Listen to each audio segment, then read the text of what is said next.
Good evening. I want to start my talk by sharing with you and reflecting on the use of representation in my childhood.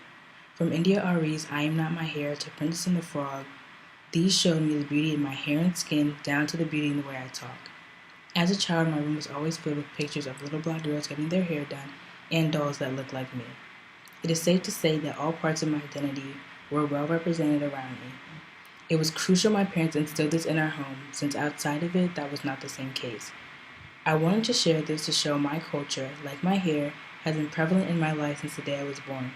And for many other cultures, as well as black culture, hair goes deeper than just the style that it's in.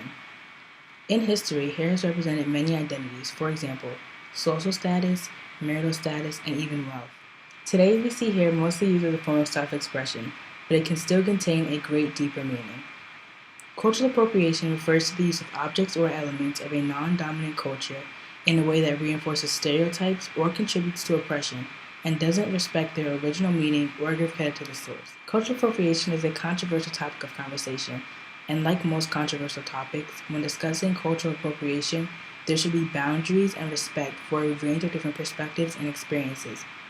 I think, as of right now, the discussion is more committed to debating and criticizing rather than understanding and learning. I want to give some examples of cultural appropriation and answer the question as to why cultural appropriation is offensive. For one, it doesn't give credit to the owners, and with that, erases origin. You might mainly recognize adaptations of cultural appropriation when you see cultural clothing and accessories in mainstream media. It also stings when you see part of your culture being sold for a profit, especially when the seller has no connection to the roots of the items that they are selling. When these things are sold solely for aesthetic purposes, it reduces the significance and erases the complexity of culture, and also doesn't educate the buyer at all. Consider the example of Buddhist home decor. Most people might think it is just something cool and alluring, but what they might not know is that by placing what they might think is just a harmless statue, it could be explicitly countering Buddhist beliefs, by the room you put it in or by the way it's facing.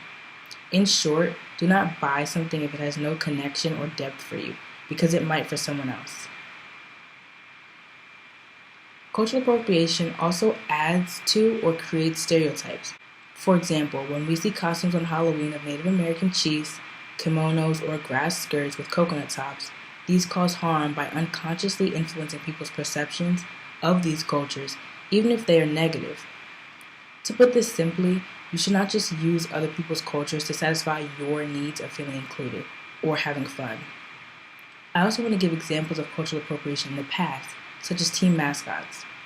There is a deep history of major sports teams in the United States and Canada being involved in cultural appropriation of indigenous cultures through their names and mascots. For example, the Cleveland Indians, Washington Redskins, and Edmonton Eskimos. All of these teams have since changed their names after agreeing that they could be offensive. Since cultural appreciation exists, I know that there is a way to achieve a respectful conversation when talking about the importance of one's culture.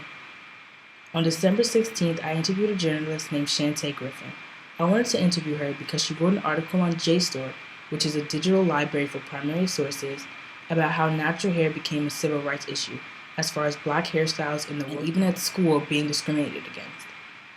She was also in a short documentary called The Crown Act, signed recently in 2019. It is a law in California that prohibits discrimination based on hairstyles. We had a great conversation, and I gained some new perspectives. One topic that we discussed that stood out to me is when I asked her what were some of the reasons you think America has placed negative connotations on black hair. Her response was very simple, but it made me think about it even after. And to summarize, she said that it was to further devalue and dehumanize black people. When you set a negative connotation on someone's culture, a part of their existence, in turn, that ignites and instills self-hatred and internalized devaluing. I also asked her overall what she thought about the praise and attention that is given to black hairstyles when it is worn by non-black people. She thought it was unfair and frustrating. To conclude the synopsis of my interview, I hope this was a good example as to why it's not just hair, and when people are trying to explain to you why participating in part of their culture might be offensive or hurtful, appropriators should listen. In conclusion, if there is one thing to take away from my talk, I hope it is an understanding of the importance of listening with intention, to learn, not to respond, and being respectful and mindful of different experiences. A final point I would like to mention is how we often talk about minorities being constantly silenced and talked over, since the victims of cultural appropriation are people of non-dominant cultures We need to become aware of the pattern we are continuing to push by not listening to what they have to say, especially when they say that they are offended. As a result, that demonstrates that what you think they have to say isn't important, worth any value or consideration. Thank you so much for listening to my TED Talk. I hope you enjoyed it, and I hope after listening you gained some new perspectives or maybe even a better understanding of what cultural appropriation is. Have a great evening and rest of your night. Thank you.